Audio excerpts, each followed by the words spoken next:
how it started, Low kick.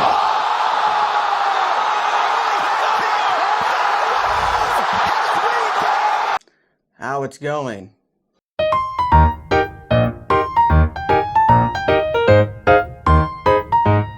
Attention YouTube reviewer, the following video is filmed on a private gun range by a firearms expert.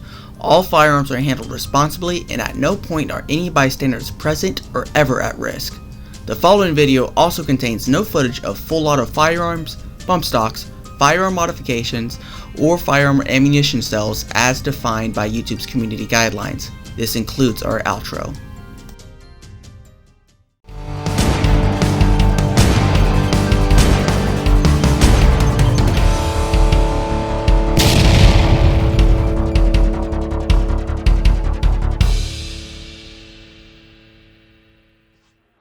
Alright guys, welcome back. Okay, so before we get started, I have a big favor to ask y'all for the new year. A lot of my subscribers do not watch my videos. Most of my video views come from people who come across my channel or my video inside of their feeds and stuff like that, but very few people that watch my videos are subscribed. So if y'all guys could please share, subscribe, watch the video, and if you're one of my subscribers, please come back and try to watch all the videos, because if I can even get just 1/4 of y'all to watch everything I put out, then the channel will be in a lot better place, we'll grow much faster, and I'll be able to bring y'all cool stuff. Anyways, so, I'm sure y'all have seen this, and yeah, you know, it's, I was excited about it. The whole community was excited about it. Why wouldn't be excited? I mean, a domestic produced VSS. Everyone wants one. They're one of those dream guns that they never came into the country. They've never been imported. Parts kits were very, very, very sparsely imported. And even those are hard to come by. And there's a big market for a lot of the Russian guns that never came over. Well, frankly, a lot of guns. So when the community saw this coming to SHOT Show, it was teased a little bit before in some of the groups. But we were excited about it. And, you know, this VSS was displayed over at the B&T booth. And from what I understand, B&T 3D printed the can for this gun. They're not really involved in the process, the project itself, outside of supplying the can for this, for the couple concept guns, which we'll get to in a second. But the gun was displayed at their booth, partly as kind of a, look, we can do this here with our 3D printing technology. But the actual builder of it is BSD. Now, originally I had my own criticisms when I first found out about this project, especially when I heard about the price point. $6,500 starting out. Now, originally before a lot of this really started going and before the dumpster fire started, my first original gripes was the price point being at $6,500 is completely out of range for most people to purchase. It'd be out of range for me to purchase. A lot of people, it wouldn't be accessible to the average collector, which is a problem because if you want cells, you got to price stuff for the average collector to be able to afford. Even if they came out with a non-suppressed version, a fake suppressor version of it, and priced it around $1,000 to $2,000, they would sell like crazy. Because that's still within range. I mean, even if they went up to about $2,500, or even $3,000 at the highest end, for a non-suppressed, you know, fake suppressor version of it, they would probably sell pretty good. But the problem is, we're talking $6,500, which is up there. And from what I understand, there's been no real plans for a non-suppressed version of it. Now, when this first started popping up, the actual guy who's actually designing these is actually in quite a few Facebook groups I'm in. And he's made a lot of posts about it. And everything started out good. Well, SHOT Show came out of SHOT Show. And Ian McCullen from Forgotten Weapons checked it out. And he actually posted a video. Originally, he wasn't going to post a video, he said. But he posted it because he had some skepticism he wanted to voice with it, and I understand. So basically his video starts out like this. He pretty much says that he wishes it comes to market, he hopes it comes to market in the time frame that they say, which we'll talk about in a second, but there are red flags. And I'm the same way, there are a lot of red flags. So one of those red flags is, first of all, they only have 2 prototypes. One isn't a true VSS. It uses an AR bolt and a couple of things. It was more of a proof of concept type thing. The second one, on the other hand, is more original. However, they're saying that they're going to have these on the market in 9 to 12 months. Right. Which is that's fast. I mean, you think about all these clone guns that have been coming to the market or been trying to come to the market. A lot of them are developing for years. There's a company that's planning on releasing a SVD here on the U.S. market here soon, but they've been working on it for like 4 or 5 years. I dabble with firearms design myself here and there, and I'll say it sucks, especially if you're not the kind of person who's real good with like 3D modeling stuff, which I'm not, and you're trying to put stuff in your head on paper and stuff like that. It's hard, and that's not even going into all the funding, the machining, all that stuff like that. So there were some criticisms there, and Ian had asked him where he had gotten the dimensions for it, because he said, you know, everything looks correct as far as the parts. It looked like Russian parts. And he was told by the guy over at the booth from BSD that essentially he came across, he can't say how he got them, but it was more or less I have a guy in Russia type situation. Say, hold up, wait a minute, something ain't right. So that's a little sketchy to begin with right there, and then there's the time frame. Now another thing that that Ian said is that they had told him that they were not going to be taking pre-orders on these guns at all, because everyone knows when these clones come out, a lot of the thing that happens is these companies, they'll get the plan going, they'll get everything working, and then they need just a little bit more funding in order to get it off the ground or get it completed or something like that. So they open up pre-orders, and they take pre-orders, and everything doesn't go right, and then eventually the project goes defunct or the company goes defunct, and everyone who put in pre-orders pretty much lost their money. Ian said he had that happen with a US made cloned LMG back in the day. A lot of people know about the Hill and Mac stuff with the STG-44s that they originally were going to release before PSA took over that project. It's happened multiple times. So they said that, you know, no, we're not taking pre-orders, which is good. However, I have personally seen the owner of BSD posting QR codes in Facebook groups for people to do pre-orders or pre-registration, something along those lines. I don't know what it all entails. I don't know if he's accepting money or not. I don't know. Gotcha, bitch! So all that's a little sketchy. Now that's on the up and up, the nice, shiny stage that is SHOT Show in the official gun community. Now let's go to the bunch of deplorables that is the gun community online. And that's where stuff starts getting really, really interesting, and where even more red flags are popping up like crazy. So what's happened is, from what I've seen, is somebody's dug up on Reddit some old post from the guy who's trying to do this project, and they're not flattering. And it's not just posts; it's also complaints from customers, because I guess before we did this project, first of all, he said that this is his first actual from scratch gun project, which you're starting with a pretty tall order with some high expectations for your first project. I'll just put that out there.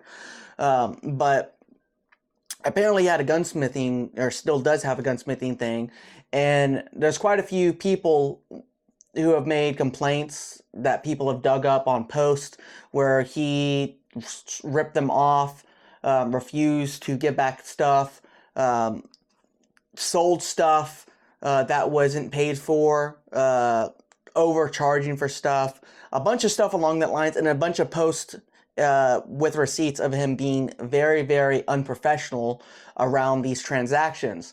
Now, I'm going to post in the description that Reddit post, so y'all can go and see it for yourselves. But there's quite a bit of receipts on it. And then now that it's kind of come out, he's now starting to make a lot of posts and comments on the Facebook groups for the gun groups that are giving him criticism, and I'll have to say it's not looking good for him. He's not making himself look good. I'll be honest with you right then and there. Now, of course, it's all going to be up to you to make up your mind on this whole situation, but I mean, the guy's making posts where he's making fun of people who have valid criticisms, because one of the things that in Ian's interview with them is the dust cover on the actual prototype isn't one of his productions. It's actually borrowed from a customer's kit that he apparently built. And Ian asked him if he had any metal stamping experience to stamp those out. And he pretty much said, no, I don't, but it's like folding paper. How hard could it be? More or less. And that's a valid criticism for people to be worried about. I mean, if you have no stamping, stamping's a hard job. You know, it's not easy to stamp. First of all, you got to get the special equipment. You got to buy that equipment. You got to set up dies and stuff. It's not easy, especially if you've never done it before. I mean, that's a valid criticism that people have. Machining work is one thing. If you're competent with a lathe, you can make just about anything. However, you cannot stamp steel. So, I mean, it's valid. But what's going on is he's pretty much coming after the community with some posts and commenting on everything, and he's just not making himself look good. That's all I gotta say. Now, personally, I would love this project to succeed. Do I think the price is good? No, I do not. See, my original criticism was the price itself at $6,500. It's not going to be available to the average person. And what generally happens with projects like this is because it's something so rare on the market, it's such a high demand, a lot of these companies think, oh, cool, I can charge a lot of money for this, and they'll sell. Because who else has a VSS in the country selling? No one, so they're going to pay my price. The problem with that is, they're not going to sell many of them. You're talking about the price of a used car. You know, a lot of people can't drop that amount of money for, a gun. Now, if you have the kind of money drop on a gun that much, that's great. But if you don't, it kind of sucks for the rest of us, the poors who can't afford to drop $6,500, $7,500. Now, my original criticism was that it was probably going to go bust within a year of it being released because of low sales. And generally what happens with these projects, when they come out, they're priced really high, they have low sales, they get discontinued, and then generally the company blames the community for a lack of interest and not enough sales. And ultimately comes down to price. You price it right, it's going to sell like crazy. Once you set up the assembly, set up all your machining stuff, there's no reason you couldn't make the exact same gun with a fake suppressor and a 16-inch barrel for $2,000. And then have the integrally suppressed one for $6,500 or whatever you want to charge for it. There's no reason why you couldn't do that cheaper option for the average person. There's not. And you make up that money in volume, so. That was my original criticisms for the project. And of course, everything else has popped up now. Now, even on Ian's video, Brandon Herrera even commented saying that he had the exact same criticisms as well when he heard about the project and we checked it out, stuff like that. And everyone knows Brandon Herrera probably knows better than anyone in the GunTuber sphere how hard it is to build a gun from scratch. If you watch the AK-50 series, you know that. He had tons of problems. He went through 3, 4, 5 different versions, I think, in order to get where he's at now, where he has a version that, with slightly more tweaking, could be a production firearm. as far as I know, he never plans on it to be a production firearm, but he knows how hard a project like this is and everything that goes into it. And he had the same concerns that Ian and I and everyone else has as far as the timeline. It just seems like this guy is over his head and doesn't quite know what he's in for. So take that as you would, make up your own minds, but yeah, I would just look into it yourself, and I wouldn't hold your breath, to be honest. As of right now, it's not looking good, especially with all the backlash. So, will we see it in 9 to 12 months? I don't think so. Is it possible in the future? Maybe. Now, is it possible what might happen is something similar to the Hill and Max situation with the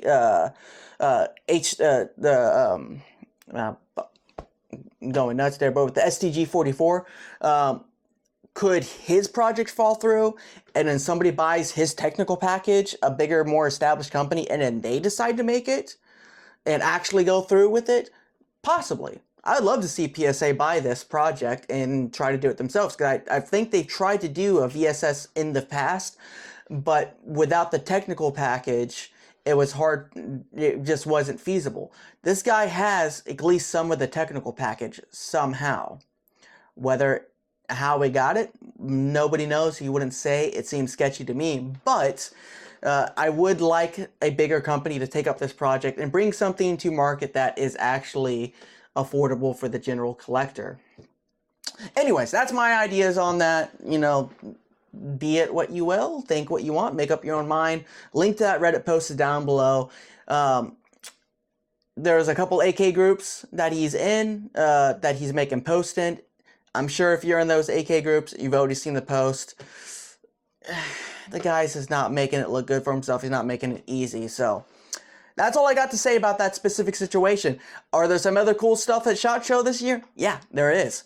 In fact, PSA's got some really interesting stuff. As you know, I've worked with PSA in the past, but they have some interesting stuff coming up, including what they're saying is going to be the cheapest semi-auto 50 cal on the market.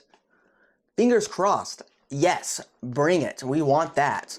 I think affordable 50 cals are something that is just not in the market. I know there are some single shot bolt guns, break action, stuff like that. There are even some AR-15 uppers. But, you know, we want semi-auto. Bring it. We want that. So they have a poll you can check out. They got like 5 or 6 guns that they are brought to SHOT Show. They want you to pick like 3 of them to really concentrate on. And yeah, go check them out. See them. They have some cool stuff in there this year. As far as my personal projects, if you can see behind me, I have the DP27 out. That's because I'm working real hard on getting a fire control group designed for this rifle, so I can hopefully this summer finally finish that project, because it's just been sitting on the wall. It's been kind of off to the side. But I do have a design that I think will work for a fire control group that is semi-auto and hammer fired. Ooh. So far, as far as I know, there's only one successful hammer fire fire control group that exists, and that's the SMG guns kit that's out there, which I don't like that design that much because of the angle of the firing pin. You have to do a lot of extra machining and stuff. My design that I'm working on will use the factory firing pin assembly as is. In fact, I'll probably use this demilled version that I have right here. And basically what I'm going to do is I'm just going to drill a hole straight through it and have a spring-loaded firing pin work in this. And then the hammer is just going to smack the back of that. But when I get a little bit closer to that design figured out, I'll let y'all in a little bit more on what it is. That's kind of why I've been posting for the past week or two, because I've been really busting my butt on that. I've gone through probably 5 or 6 different designs on for this fire control group, and to be honest, it's a really small pocket I've got to be working with, and that's the problem. So literally I have a 0.55 inch wide pocket only a 0.44 inch deep and 5.55 inches long that I have to work with. So very, very small. If you look, basically, I have the width of that pocket right there.